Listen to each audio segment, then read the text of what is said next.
we are going to make some fermented green beans. I've got this inspiration from Ruth Ann from Homestead Family. I believe she called this green bean pizza. I will link it in the description.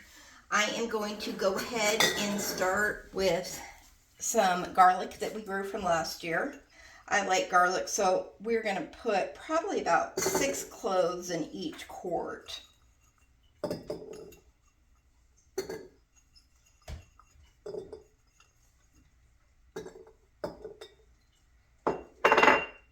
And then we are going to put some of our fresh green beans. They're in about 1 inch, 1.5 inch.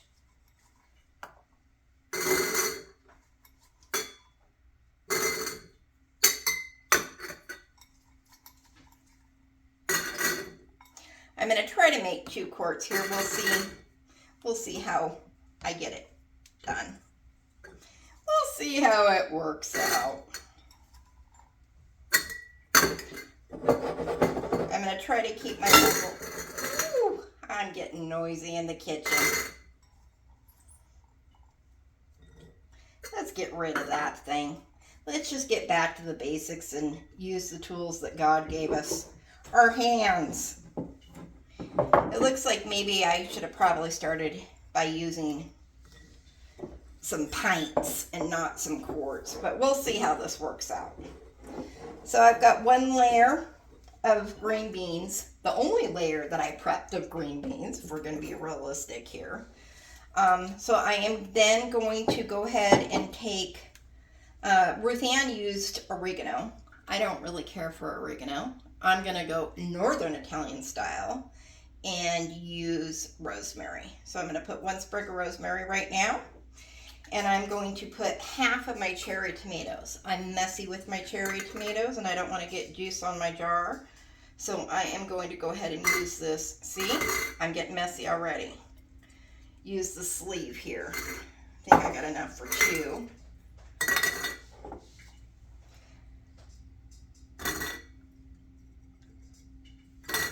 There we go. I get messy in the kitchen. Now, I'm going to go ahead and push that down a little bit, get rid of some air holes, and release the juice from those cherry tomatoes. A little bit of both. Let's move this jar over here. Maybe you can see it a little bit better.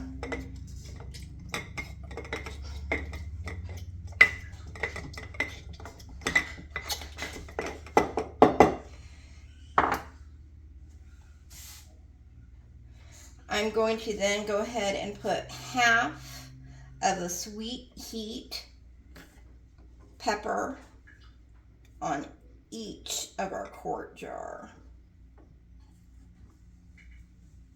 I'm going to go ahead and get that flying tomato that went by. And then I'm going to start in with these beautiful purple beans. Yes, you heard that. These are beautiful purple beans that we are blessed with.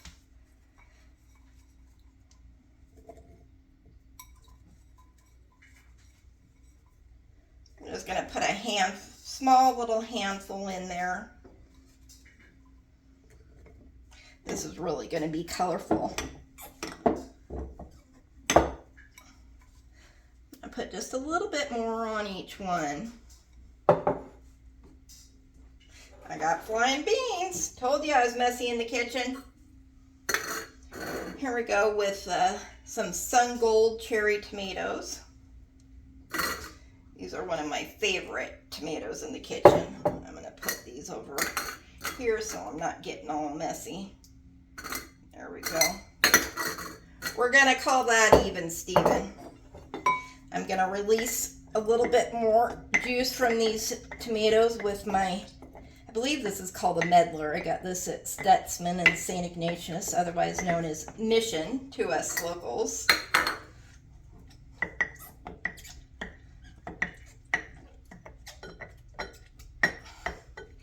Now, when I was watching Ruth Ann's video, she recommended ending with green beans. So I am going to go ahead and put another sprig of my rosemary in right now. Remember, we're going Northern Italian style, so we're using rosemary, not oregano. And I am going to end it with these beautiful purple beans. Now, when you cook these purple beans, they turn green when you cook them. So I'm curious to see when they ferment if they will turn green also. If you've ever fermented these green beans and you know, please let me know down in the comments, because I believe these will take probably about 10 days to completely ferment. I'm going to go ahead and push those down right down here a little bit more. Pack them in, kind of like I'm canning. I'm kind of getting rid of any air holes that I have. And then, because I am a cheapskate, I am going to go, as my old neighbor Mrs. Oline used to say, 50-50 with my salt. I'm going to use half, this is canning salt, Morton canning salt. I'm going to use 1 tablespoon on each quart. I'm going to use 1 tablespoon of the inexpensive Morton canning salt. And then I am going to use 1 tablespoon of the red mineral salt.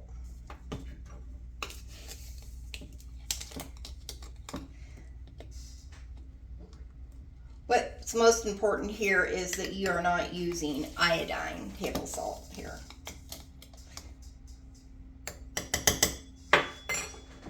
So there you go. You can see the salt on top.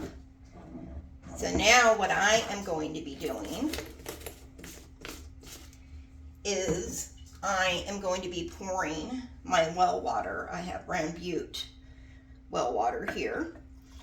And you can see I'm going to be pouring that water over the top.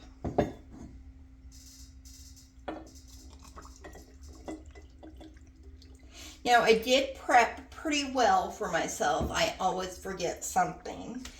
And I don't remember where I got these funky things that got all tangled together. I knew something like that would happen. But after I untangle them, I will put them down and they will push down and keep, they're supposed to keep everything down, submerged underneath the brine. I'm thinking that I'll probably get a loose cabbage leaf or a Swiss chard leaf also and put that down. Let's see if I can, oh, look at that. I was able to untangle it. Let's see if I can get one. Can you see the air bubbles coming up on that one still? And I'll probably come back and put some more water in here. I've got another quart right here. I'm thinking that we'll get a little bit more water in here. Isn't that pretty color though? So here are these Deluackers. I think I got these at Walmart. It's a Ball brand fermenting kit. And I will put that down right there like that. I will put the date on it with a little sticker or tape because I will forget what the date was. And we'll come back and check this in about 7 to 10 days. Thank you for joining us again at Round Butte Kunekune Ranch.